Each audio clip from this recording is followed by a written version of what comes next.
From the outside, Rain World looks like a silly platformer, but when you actually play it, it snaps your spine and expects you to walk. But damn, it's good. I was excited to try the new DLC, The Watcher. But when I finished it, I couldn't help but feel this isn't Rain World. The intro cutscene sets the mood. You're a helpless little thing, watching the world happen around you. You start as a night cat, also known as the Watcher, a black slack cat that was originally cut from the main game, because its gameplay is just way too different and hard to pull off. You wake up in an unfamiliar place called hydroponics. After a while, you realize it's a part of the industrial complex. Every Rain World player has been through it at least once. In Spearmaster's campaign, you also revisit old zones from new angles, like hidden parts of Survivors and Monk starting areas. Usually, that kind of thing helps immerse you more. But this time, something feels off. Rot is everywhere. It's a deadly parasite that consumes everything. In the original game, rot only showed up in specific places. This area never had rot before. So, where do you even go? The only way forward is toward Echoes. They are lore keepers from the base game. You were never required to meet them. They're like ghosts of the past, lingering for some reasons of their own.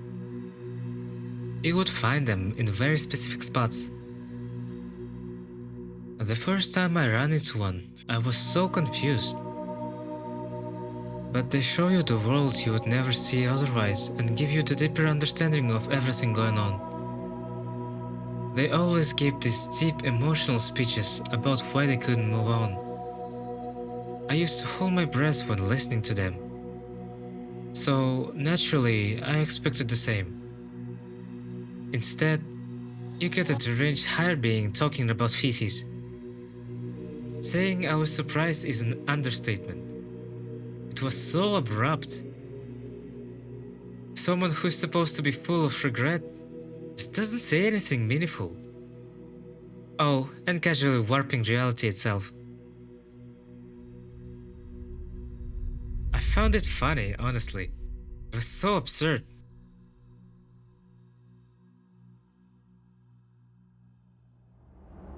After a few meetings, the Echo gives you the Watcher's unique ability, cloaking.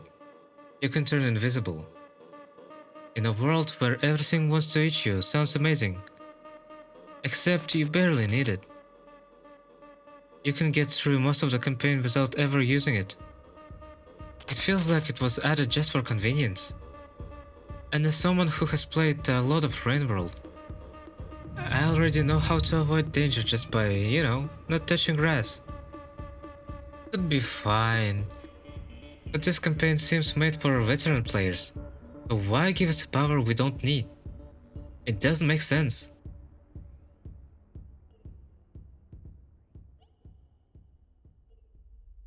After your third Echo meeting, the DLC really opens up. 27 new regions. To put that in perspective, the base game and first DLC combined have 22. That's insane. And the region designs, they hit different. They look gorgeous. Every room is more detailed. Tons of new art assets. But here's the thing. It might have been too much. There's so much added, and everything so detailed, that the world starts to feel cluttered. Every room is trying so hard to be unique, that overall picture of the Watcher just gets messy.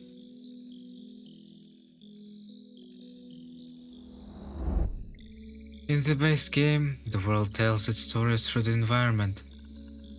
You revisit the same places at the different times. You see the world change. No words, just visual storytelling. It all comes together into something amazing. That's what made Rain World feel real.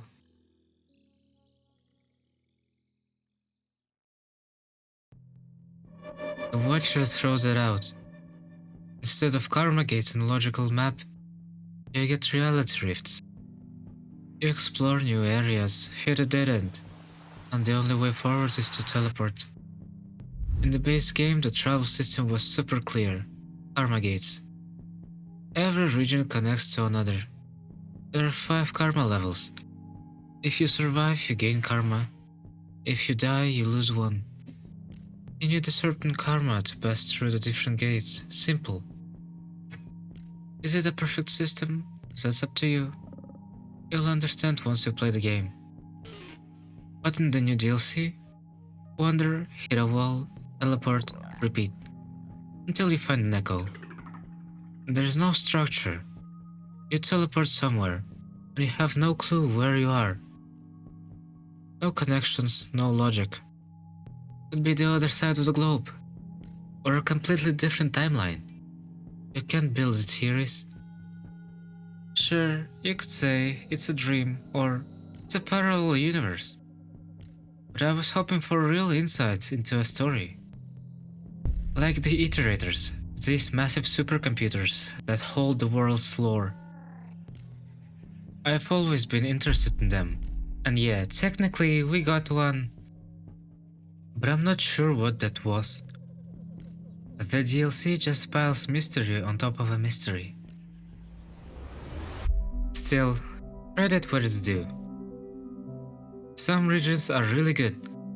Stormy Coast has thunder that stuns you if you're struck by it. Hit ducts have scorching panels that make platforming harder. Aether Ridge kills you with holy milk because cats are lactose intolerant. Lol. Stuff like that, it's fun. It forces you to play differently. Except Badlands. Badlands sucks.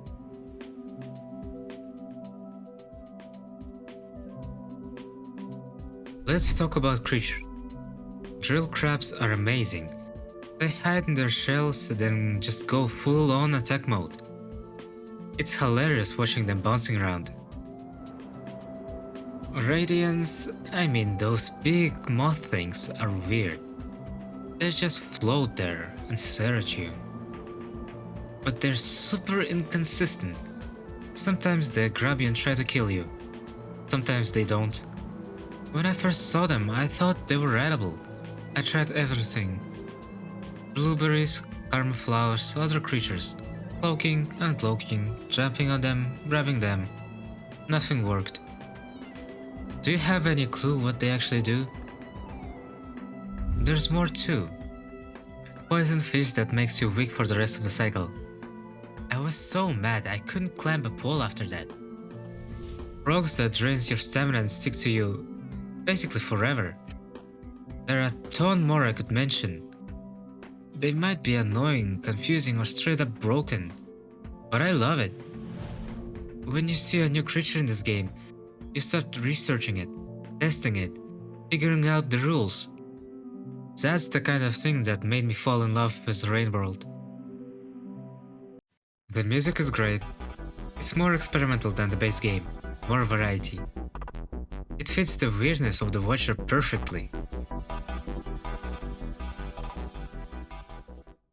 So, what is the Watcher? Right now, it's an unfinished DLC.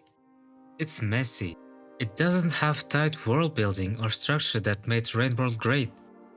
But I still had fun. I was lost most of the times, but I wasn't bored. And the ending, it worked. Even if it explained almost nothing.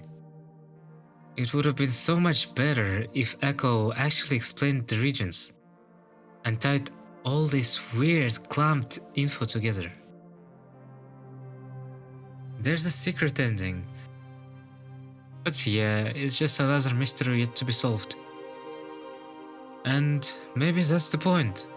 The chaos might be intentional. Back then, when Rain World first released, nobody really liked it at first, but once it clicked, it exploded. There's still room for updates, They'll expand on the lore. They'll clean the things up. I believe I'll love this DLC eventually.